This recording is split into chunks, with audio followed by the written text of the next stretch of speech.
All right, good evening wherever you're watching us from. This is UONGOZINI show, the 2nd of October 2023. My name is Vincent Kirosi, and of course in studio I am joined with the main man, as I call him, the Reverend, that's the Secretary General of the Presbyterian Church of East Africa, Reverend Dr. Robert Waihenya.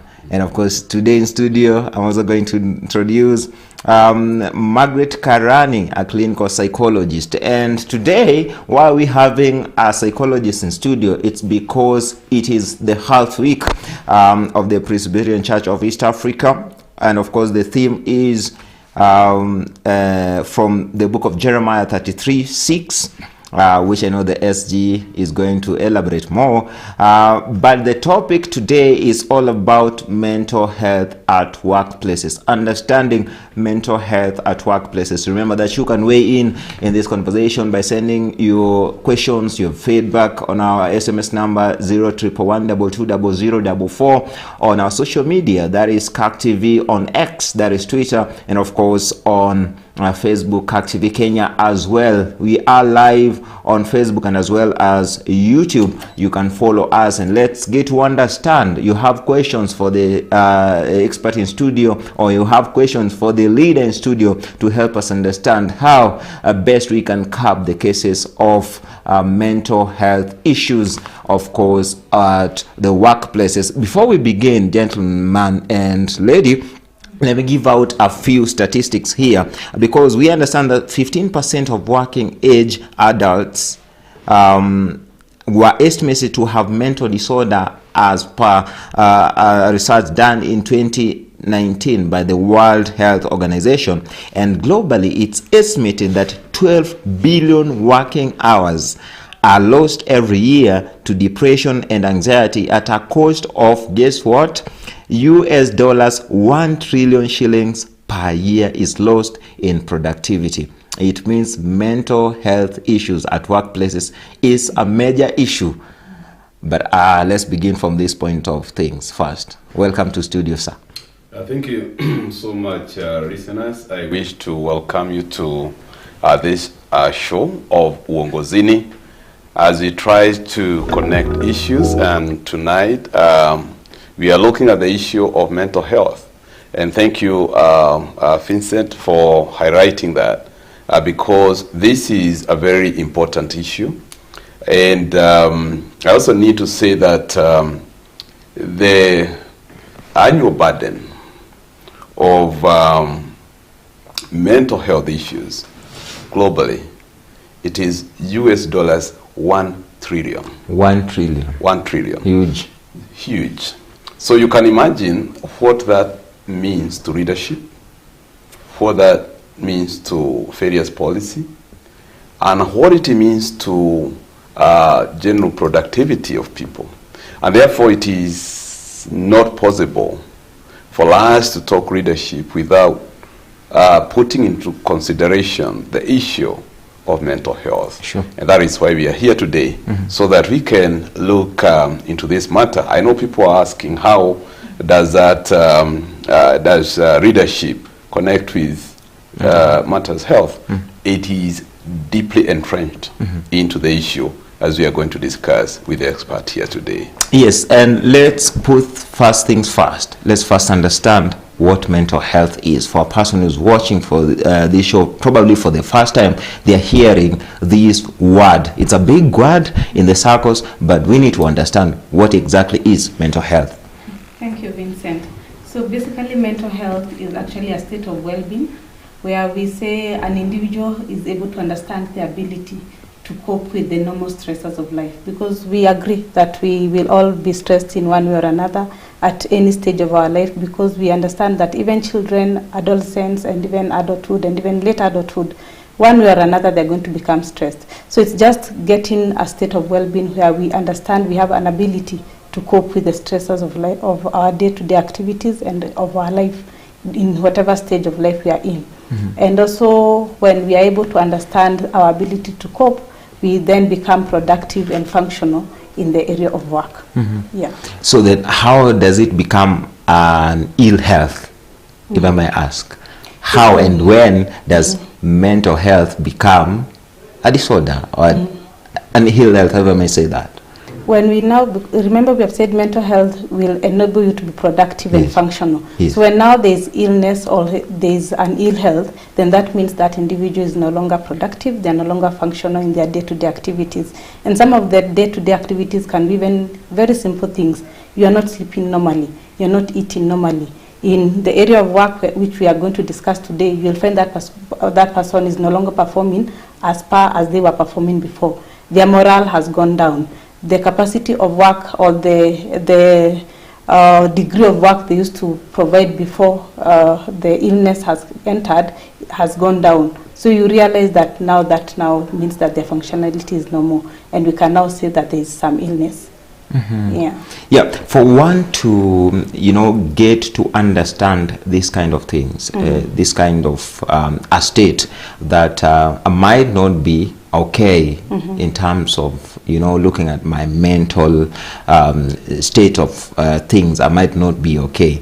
I mean, I don't expect that to be an issue at a workplace, do I? Because I come to do, I have my roles, I know what I should do. Should that be really an issue at a workplace, if you're asked? Yes, it can be an issue at the workplace. Because now when you're ill, you'll not be productive. When you're ill, you'll not be functional. When you're ill, your performance indicators will go down. When you're ill, you'll realize that your interrelationship with your peers will also go down. So yes, it's something that is worth a discussion. Yes, I'll come back and get to understand how then do I begin looking at it and knowing, okay, I might not be doing okay in terms of my mental state. But before then, SG, you are a leader. I mean, you are a leader in all fronts. You're a leader in church, you're a leader in other private organizations. You've been through all levels of leadership in your life. I mean, is it an issue that you have grappled with even as you lead people in identifying their well-being mentally? Yeah, you're right. Mental health is a real issue because mostly you find that both the reader and those he or she is reading, they're all sick. They're all having mental issues because of the stress and the other factors we are going to talk thereafter. And therefore you find even because you have a team of sick people, they are not productive. They don't have a good relationship. We have, a low morale within the people you are working with. They are fighting. You spend so much time trying to resolve matters and conflict. And unfortunately, many times we don't, because we are not trained, we don't clearly get to know. This is not just a normal conflict. This is a mental issue. This is an issue touching on mental health. So you find people who are not faithful, you find people who are misbehaving, you find people who are misrepresenting your organization, you find people who are doing all kinds, and especially one area we need to see and to understand people with mental health. You look at the behavior within the social media, and you clearly get to see this is a problem. Unfortunately, those people who are having mental issues do not know. Those who are supposed to understand those people with mental issues, they are also sick. They do not understand themselves. So it is a circular issue, and the organization are suffering and losing opportunities. They get their names tarnished. And everybody fears even working with you, working with the organization, because of the issues which are coming out. These are some of issues which come out when you are working with people with mental issues, but they don't know. And the question is, what is the organization doing? And we are going to tackle that. Because at times when you think that the only thing you can do to somebody who is misbehaving, somebody who is not liming and following instructions, is sacking or dismissing, then you aggravate the situation. Assume I have a mental issue. I don't know what I have because I'm stressed just like anybody else. So I need somebody to assess me and to tell me, oh, you have this issue. Your stress is at another level. Unfortunately, when you're in leadership, many people would fear telling you that you have this issue, even when you have a mental problem. So people will crap for you even when they can see the decisions you are making, the direction you are taking, how you are relating with people. There is a question. You know, it is questionable. Instead of helping even the leader himself, you clap, and that is how we have the leaders going down the drain and destroying organizations. You essentially clap them down the grave. Exactly. So it is a real problem. And it does not respect you because you are educated. It does not respect you because you are experienced. It does not respect you because you are whom you are. It is a problem which cuts across the entire workforce in an organization, whether it is in the church, whether it is in secular organizations. You know, this is a real problem. Unfortunately, many organizations, including the church, we are not addressing this issue. Unfortunately. But let's first understand what are the major causes of mental ill health or mental issues at workplace. Because I know if I'm coming to work, I do my roles as aligned in my JDs, I get paid at the end of the month, I'm okay. But all of a sudden you find me, I'm at work, but I'm worse than when I'm at home. What could be causing this? Okay, thank you. Some of the issues that are seen to cause mental health issues in workspaces, most of the time maybe it's lack of support from supervisors and leaders, and like Reverend has said, you find that all of them maybe are sick, the leader and even the employees are sick. They don't realize. They don't realize, unfortunately. But you find that there are conflicts, and so there's lack of support. Because most of the time, we know compassion leaves, like now let me give an example, compassion leaves maybe are given maximum maybe of 7 days. So, and when you lose a loved one, you're expected to work like you never left. So sometimes you'll find that there's lack of support. How do you integrate these people back to work? So there's lack of support, and most of the time someone will come, they were grieving, and unfortunately that aggravates them to a mental health issue. The other thing is you'll find that there are people who are underutilized. So I've come in a professional, I've continuously maybe upgraded my skills, but the roles that I'm given are not utilizing my the skills. You're that still I've very acquired. junior. Very junior in terms of my utilization of skills. So you'll find that most people are going to find that eat them up, and unfortunately they are going to feel that their mental health is not doing well. You'll find other people that they're overworked. You'll find that we are stretched beyond the capacity that we can be able to manage, and that in itself will stretch you, and by the time you realize that you are getting into sleeping in, maybe into a depressive episode and what have you. You'll find that other issues maybe as career development. We have stagnated for so long, maybe the ideal progression is not being followed, and you'll find people feel that I have worked for this institution for a decade, for a decade plus, and no promotion. No promotion, I'm still there. And you'll find that most people will find that this is going to eat them up and unfortunately lead to mental health issues.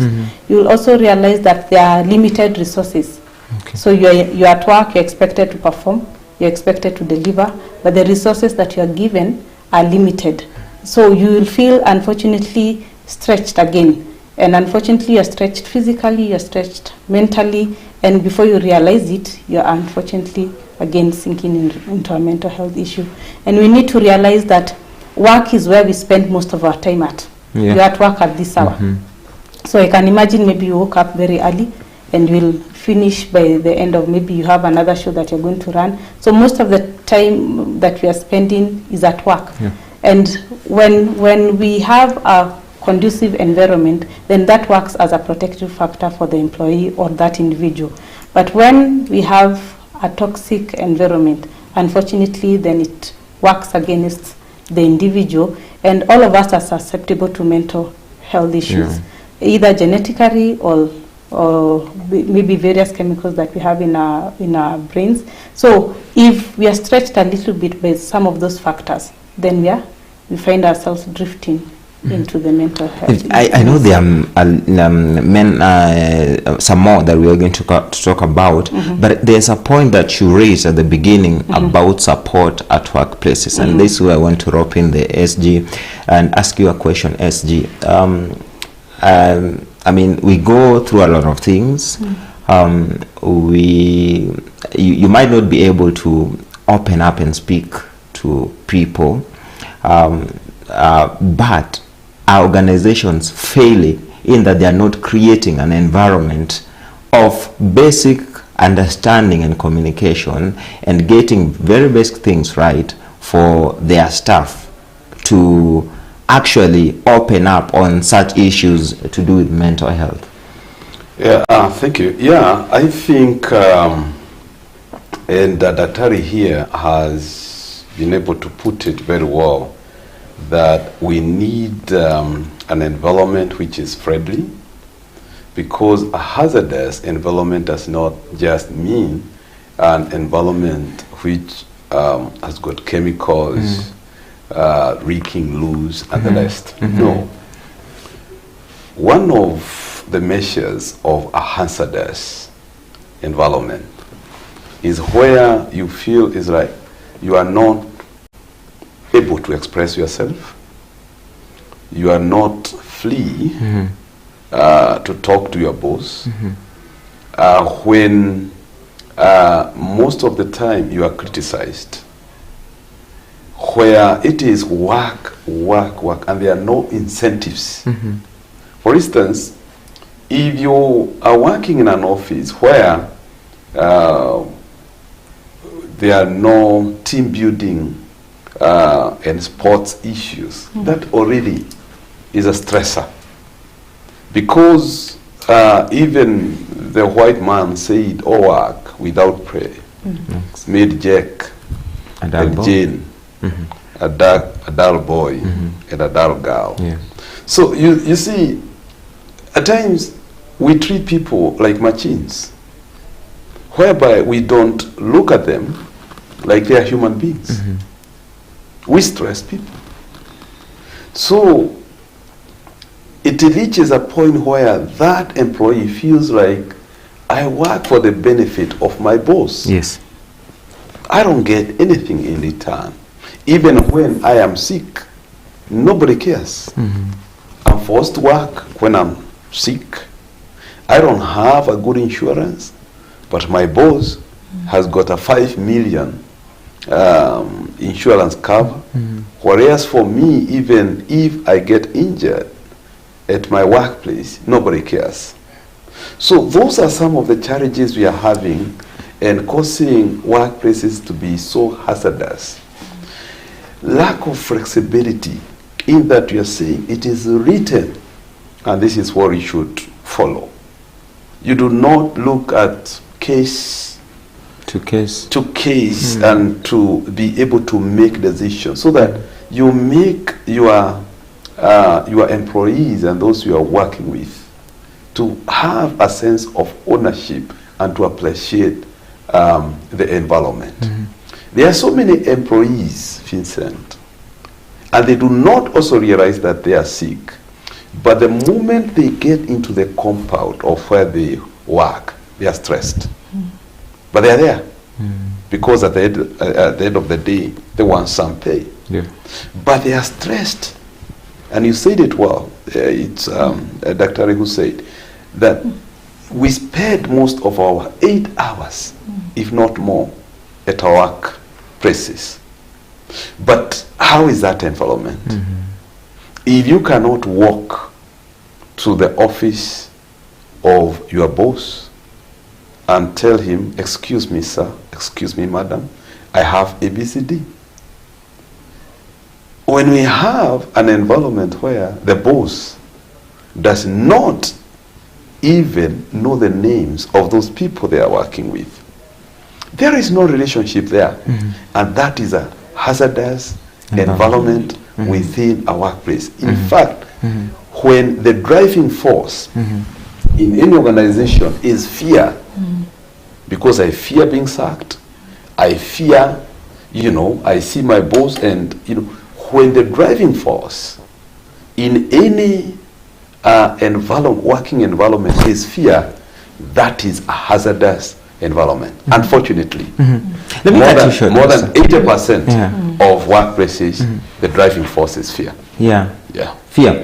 There's something you mentioned, and sorry to cut you short, but I want us to look at the issue. You said working, sometimes no incentives.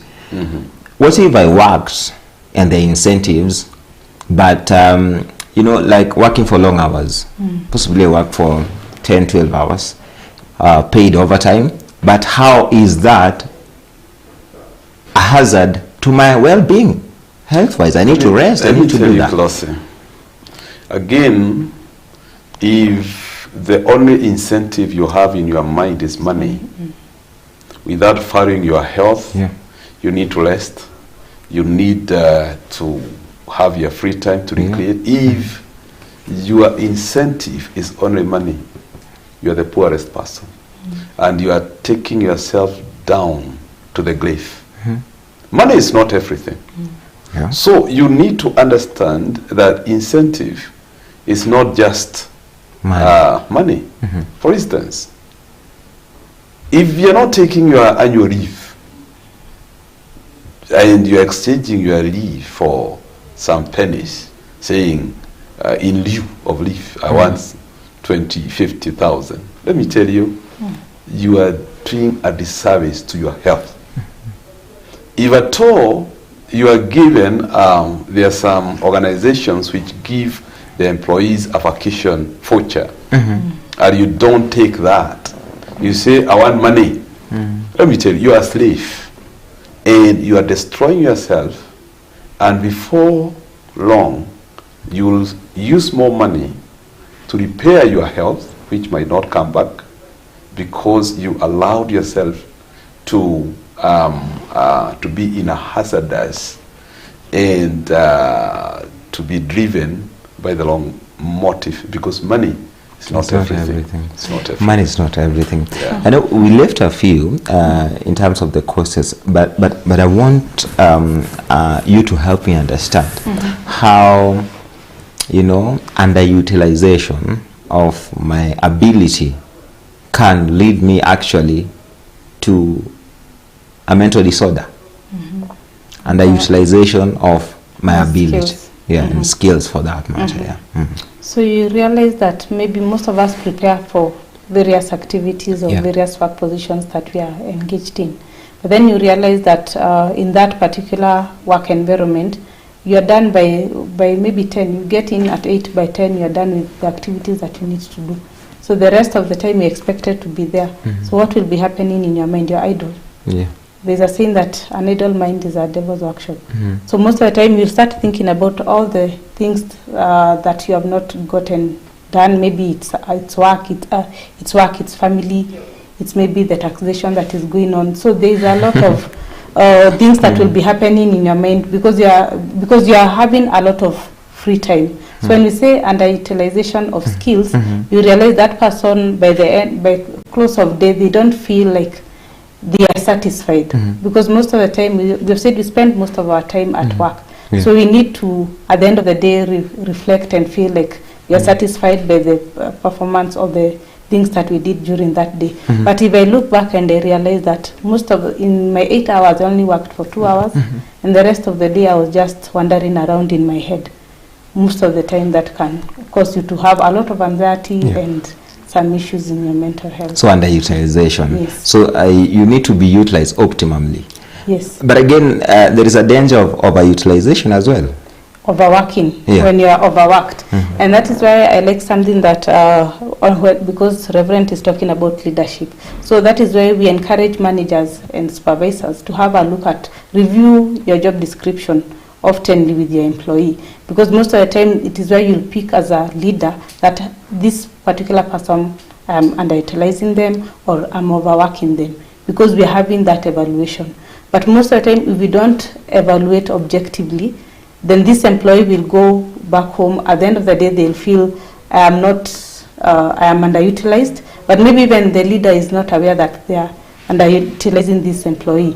Or on the other hand, they'll feel that they overworked, but the leader or the supervisor is not aware, because there's no that harmony or that communication where they're able to evaluate this performance on the tasks that I am given, and how satisfied am I in working in this particular position. I would like you to talk us through two things. First is organizational culture, and you mentioned by passing about lack of flexibility in an organization. Can you talk to us about how a culture that has been there for years in an organization can actually render people to mental issues? I start with what the Bible says. The Bible says, during your days of ignorance, I overlooked. But now I'm commanding all men everywhere to repent, that is to change and to understand the issues as they are. Okay. Let me reflect on what is happening, especially in the church today, because, and especially these mainstream churches, because they have their culture. Okay. And for many days, we never understood, and our culture didn't have any iota of understanding about mental health. So, our constitutions and our prayer books and liturgy books are very punitive, because they didn't understand, our culture didn't understand the issue of mental health. And this is something we need to change. For instance, when somebody dies through suicide, you have just told me that I should not say that they committed suicide. You say the right term is die by suicide. Die by suicide. Perfect. Listen, that's a new term. So these people are changing everything. So when somebody dies by suicide, our prayer book, our liturgy says the pastor is not supposed to participate. The person is not supposed to have a church service. They are not supposed to be brought to the church, and the pastor is not supposed to participate. Little did we know that people don't commit suicide, if I can follow that trajectory. What happens is that these people are already sick. Just like anybody who is having flu, anybody who is having any other sickness, this is a mental issue. But now we are punishing somebody who is already dead, and it was not his or her own wish to die that way. I think the church needs to repent and to say sorry to the many people whom we've caused pain out of our lack of understanding of this element. Because this is somebody who is sick, but we end up punishing the entire family. So the mental problem, this mental health, is now replicated in the entire family, because they are subjected to a lot of humiliation, a lot of shame, and actually people do not understand this is a mental issue. So what I'm saying is that some of our institutional culture, they are long. Look at a workplace like here. Maybe if, may God forbid, if Kawosi, you have a mental issue, or I have a mental health issue, what happens? I'm sent home. Do we have a strong department? Because if we don't have a strong counseling department, which I think is necessary in every workplace, so that we are able to understand, to analyze. We need these people so that they are able to analyze every case, and they help these people. They should do mitigation even before the worst comes to worst. Because if we sack you, we send you home, this is the only thing, this is the only way we can be able to handle this. I think this is, and this culture is everywhere within institutions. This is a long culture which is punishing victims instead of understanding and helping those victims. How can you just punish somebody who has been in your institution for 5-10 years? And just because the person got sick and you didn't understand the kind of sickness, you say, this is what the policy of the institution says. This is wrong. It is not even godly.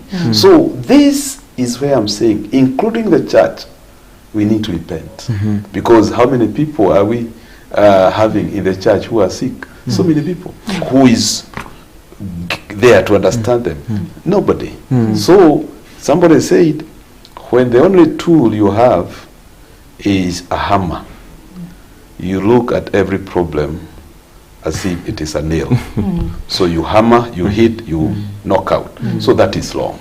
So these cultures, these institutional cultures, need to be evaluated, including even the normal cultural practices, whereby when somebody gets a mental issue, what do? The person is taken as an outcast. In fact, even in some of the cultures, they say, that family has got a history of mental cases, so don't marry in that family, don't get married in that family. This level of ignorance is what we are saying, and this is why Jeremiah 33:6 is saying, I'll restore your health, but the health will be restored through understanding and doing the necessary mitigation. Yes, I mean, that organizational culture and structures that need to be changed. I understand it's a very thin line, because again, you have to ensure that as an organization, these are policies, these are rules, and this is how we do our things. Anything against that is not how we do things. It's illegal. It's against our rules and regulations, house policies for that matter. How do you balance these two? That you have your employees following the set rules, but again, being flexible enough to understand them. Yeah, you're right. We have the institutional constitutions and policies. That one must be respected. But then, they should not mean that we are supposed to have a static kind of an organization which is bride to the new research, to the new findings. That is why we have AGMs. That is why we have constant meetings, board meetings, so that they can say, okay, for instance, we have said 10 years ago, even the term mental health was unknown. Yeah, true. Today, the World Health Organization has a policy, and it has categorized the issue of mental health as a basic human right. Yes. In our constitution, we have a whole chapter talking about human rights. So ignoring human health, mental health, is ignoring a basic human right. And that is contravening our own constitution.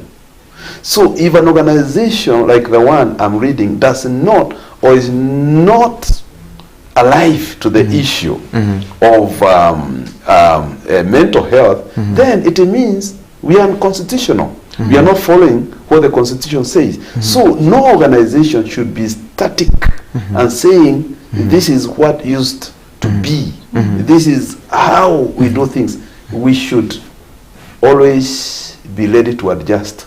And that is why we have readers, so that they read, but not to follow, and not to adjust. A reader is supposed to enlighten the organization. These are the new issues. These are the new trends. That is why we attend board meetings, so that we can update the membership and the readership of any organization to do the adjustments we need to do.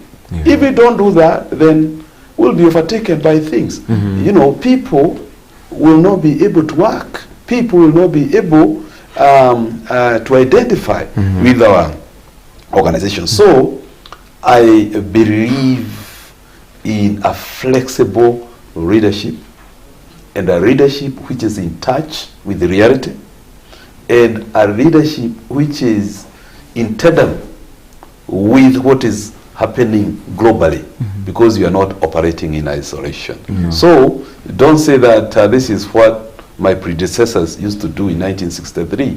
Things are different. We are in a different age altogether.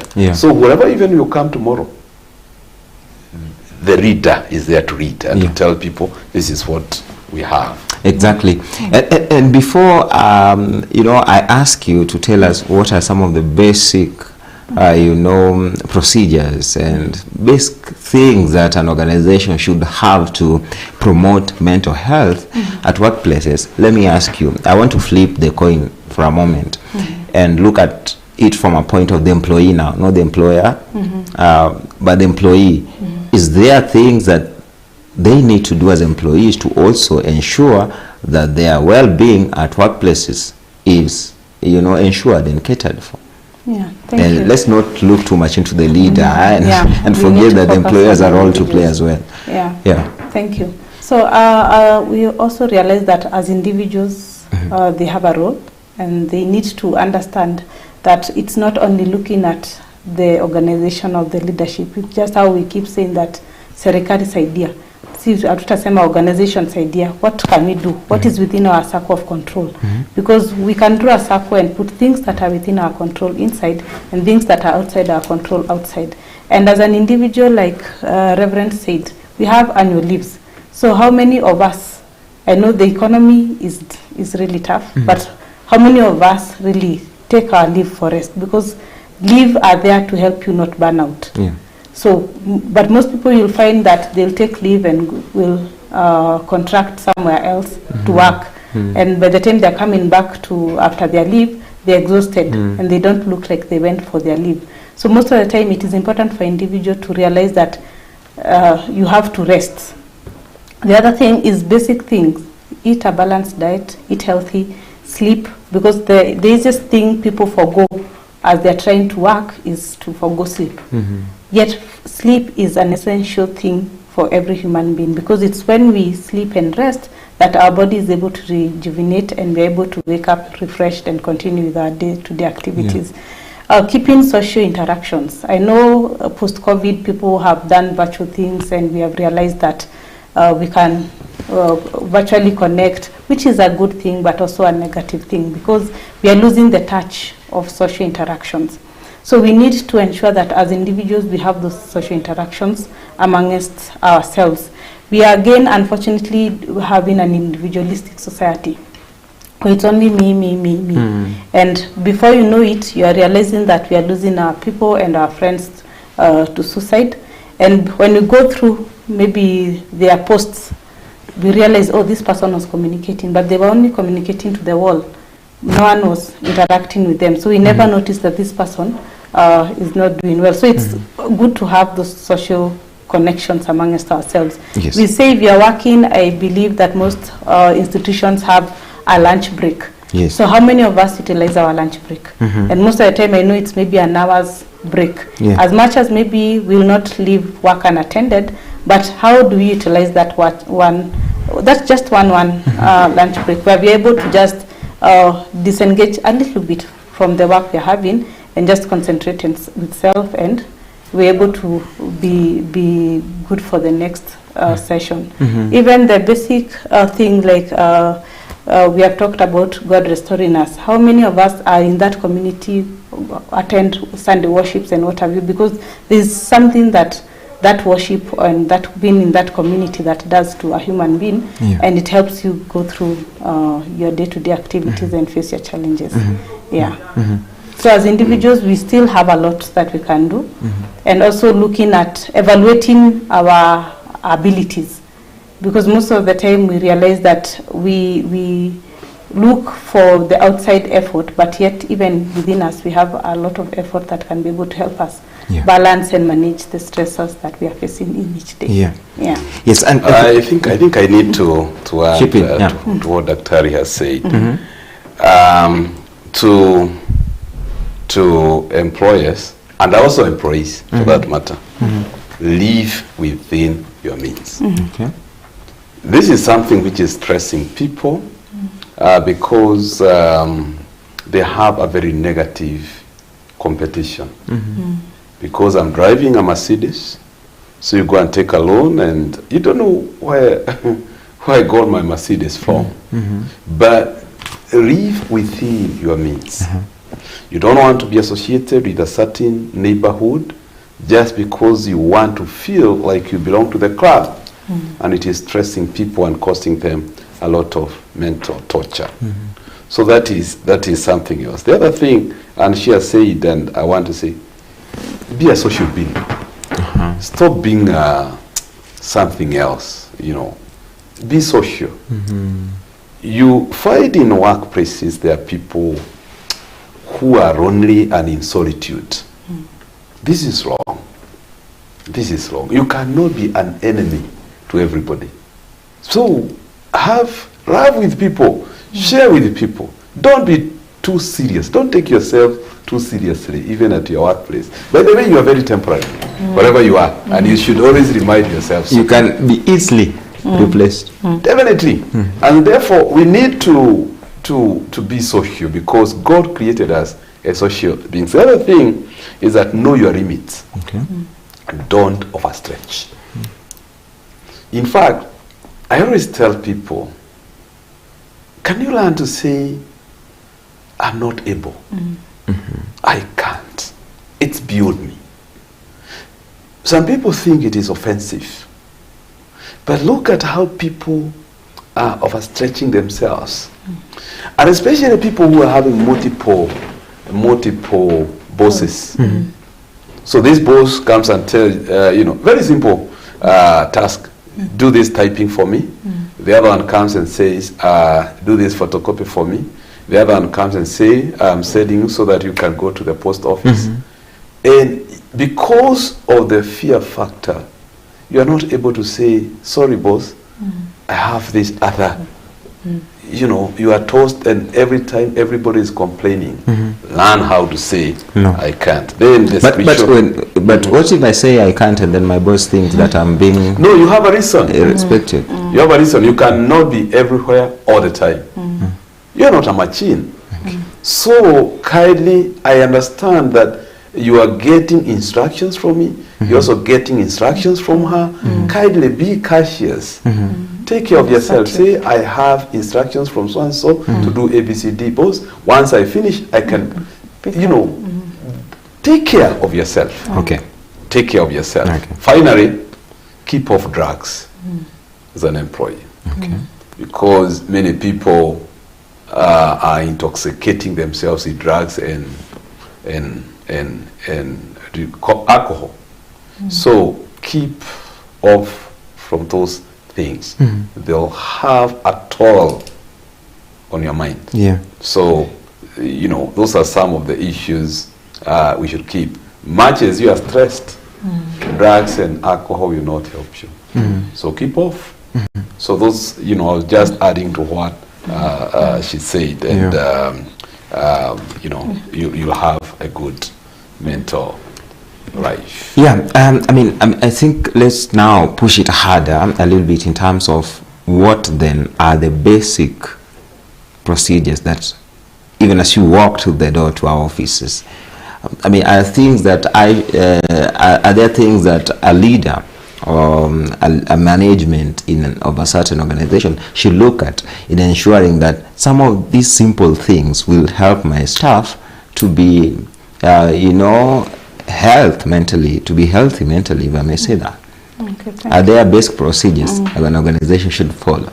So maybe before I comment on basic things that they can do, maybe to add on what Reverend has said, some of the things that maybe even an organization can notice when people start coming in using alcohol and substances.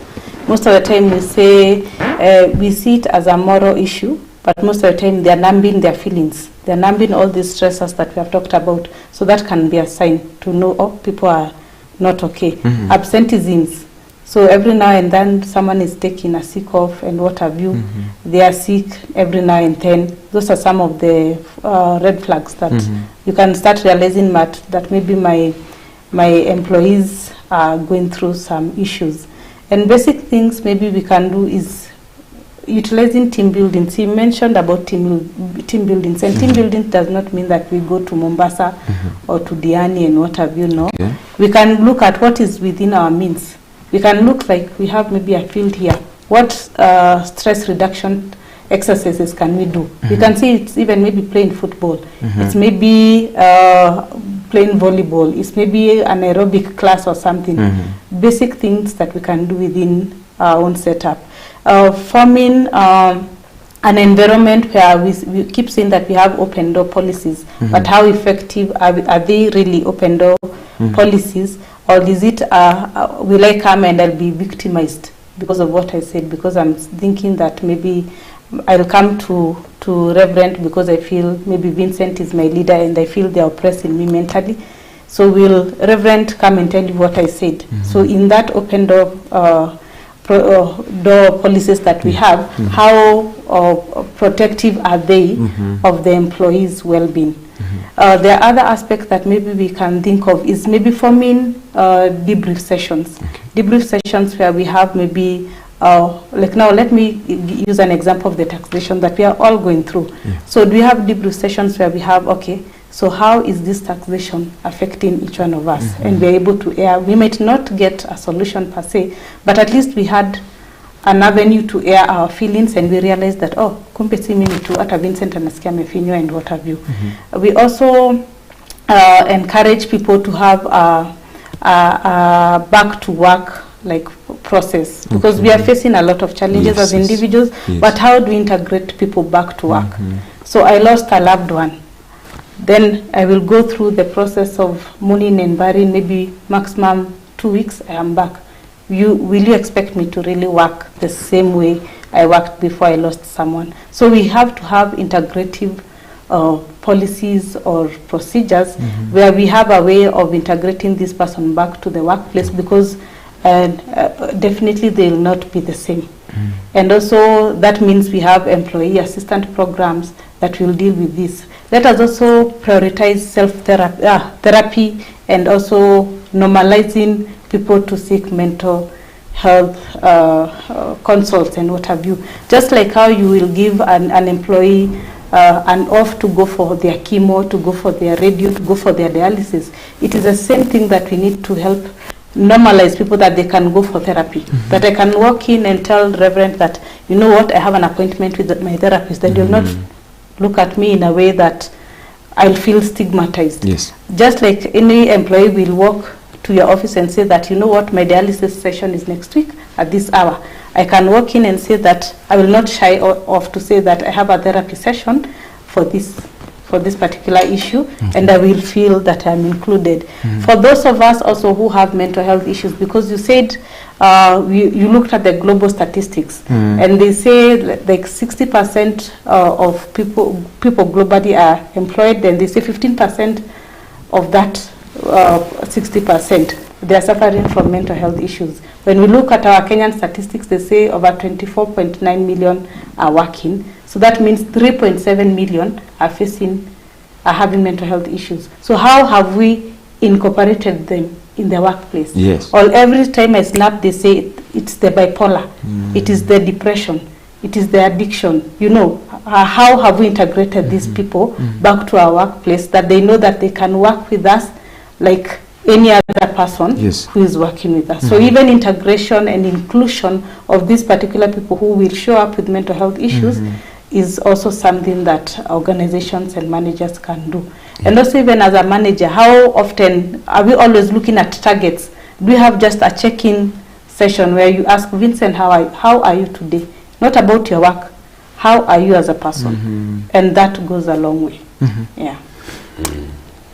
SG, in terms of leadership and investment in workplaces, how much is needed to be done to really address this issue? Yeah, thank you, Vincent. I'll build on what Dr. has said, because this is an area you've ignored all along. Yeah. The most important thing, I'm trying to look for the right word, the most important element, the most important part is human, the person in any organization. But you've ignored. You know, we have a budget for maintenance, we have a budget for everything else, but we don't have a budget for taking care of the mental well-being. And you hear the statistics, 60%. You know, 60% is quite high. We are 3 of us here. It says there is also a problem here. There's a problem here. So you can imagine, like here at the head office, I have about 80 people who report to the office every day. You can imagine the number of people who are sick. The question is, and now coming closer home to your question, me as their reader, am I aware that they are sick and they are going through ABCD? Zero. Zero. So there are about 5 things which I think should be done. Okay. Number 1, I think we need to deeply invest on our managers. Okay. They need to be trained. They need to be made aware. They need to be taken through. Don't treat people like machines. Don't treat people like trees. You know, you know the story of the person who was touched by Jesus Christ.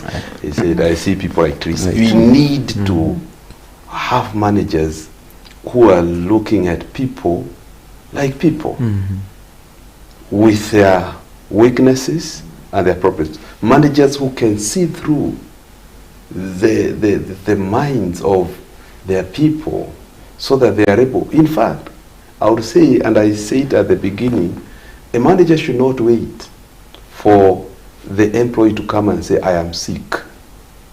You are the one who is supposed to see, "I know Kelosi. This is the Kelosi I knew, and this is not the Kelosi I know." And therefore I should be very fast and say, we need to do some intervention before it gets out of hand. And such managers should also have, you know, a ventilation point. Do we have an organization which takes care of our people? You know, where do we refer our people for this? Because definitely, I'm repeating, 60% is a very high percentage. Number 2, we need a good training for workers. So that when I tell you as a worker, you have a problem, don't go to the defense. Don't be defensive. Because you also don't know. I'm telling you, you have this. We add the stigma.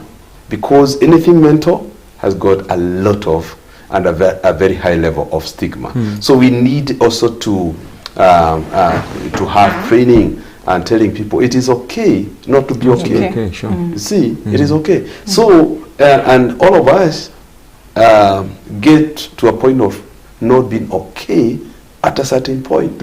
When I am the manager, I should tell them, I also get burnouts. I also get frustrated. I get mental issues. You know, I go for therapy. So this worker should be helped to understand that it is not a crime. It is not a criminal offense for you not to feel okay. The other thing, number 3, we should have a very strong counseling department. And this should be a policy. We are saying it is a fundamental. It is a human rights issue. It's very fundamental. And therefore, we should have a department. And we should fortune for organizations to have, and it should be a must. Why is it that we must have a finance department in every organization? Why? Because we think it is important. Why do we have this other department, legal department, and other department? Because we feel like they are important. On the same note, we are supposed to have a counseling department in every organization. If not within, they should have a firm or an organization whereby we refer our people for counseling. I know, I may mention like TSC, I know they do that. They have somewhere they refer their people and they do such things. So this should be made compulsory because mental issue is everything. The other thing is, okay, and when we talk about it being a basic human right issue, look at the issue of sexual harassment in a workplace. It is a serious issue, which actually causes a lot of mental torture to both men and women. But it is treated like a normal thing. So we need to understand, we need to have a clear understanding of these policies, what World Health Organization says, what the Constitution of the land says. We need to have all this. Unfortunately, we have leaders and people who are in leadership who are blind. They do not have an iota of knowledge of what such things means. Finally, we should have, once we train one, we have, we should have, every organization should have a mental health policy. We should have a mental health policy in every organization. Look at the constitutions, look at, they don't address such. At this age, when everybody is stressed, so we should have a very clear mental health policy in every organization. Can we start with the churches? Because if there is an organization which can stress you to death, it is a church. But now we don't have. We are saying the Holy Spirit will come. What happened when it doesn't come and you are still stressing us all over? Everybody is sick. No, we should have a clear policy where the church is sacking people arbitrarily, where the church is mistreating people. It is an organic body, just like any other. Let us have a very clear mental issues policy in every organization where we have people. Wow, and you know, for the church is even serious because this is sort of a hub that I run to feel okay, to be appreciated, to be accepted. Unfortunately, that's where things are worse. Time is not on our side, guys, but I'll give Dr. here a moment or two to just give your final you know, input on this and possibly one or two things that you think should be done even as we conclude. Okay, thank you. So I'm just happy that Reverend has mentioned the church because that is where we all go when we are most vulnerable. And I think when we start there, I think we will be able to disseminate to others. But we need to really take mental health in the workplace very seriously. And most recently, the Ministry of Health released a document on mental health in the workplace. I wish all organizations can get access to it. And let us realize that mental health is a universal human right. So it's a human right like any other right that we have. So let us demystify issues of mental health, especially in the workplace. In the workplaces. Unfortunately, that's what time had for us tonight. Now the SD is itching to say something, but tonight we are not going to pray even as we conclude the show because of time. But thank you for being with us. There is one or two feedback here. This is called Julian watching live and saying it's very important a topic to understand at workplaces. There's also one called Ayora from Wogita saying they're watching and following us live. Continue the conversation online on our Facebook page, CAC TV Kenya, of course, our YouTube channel, CAC TV Kenya as well. Our SMS number is 011 220044. We'll be able to look at what you say, and some we may be able even to elevate to Dr. in studio, and of course the leader in studio, the SG, to help us understand how important this issue is. But as you heard, it's okay not to be okay, and workplaces should provide an opportunity and an environment enabling this, for me to be able to say that I'm not okay, so that we look for solutions. Thank you, SG, for being a part of this show as always. Thank you. Thank you, Dr. for gracing the show tonight. And thank you, viewer, for being a part of this show from 8 p.m. It's 9 p.m. Time to call this a day. My name is Vincent Kerosi. We'll catch up again next time in the UONGOZINI show next month in the episode that we'll be able to let you know what we'll be tackling next time. So have a good night. Enjoy yourselves. Thank you. Thank you.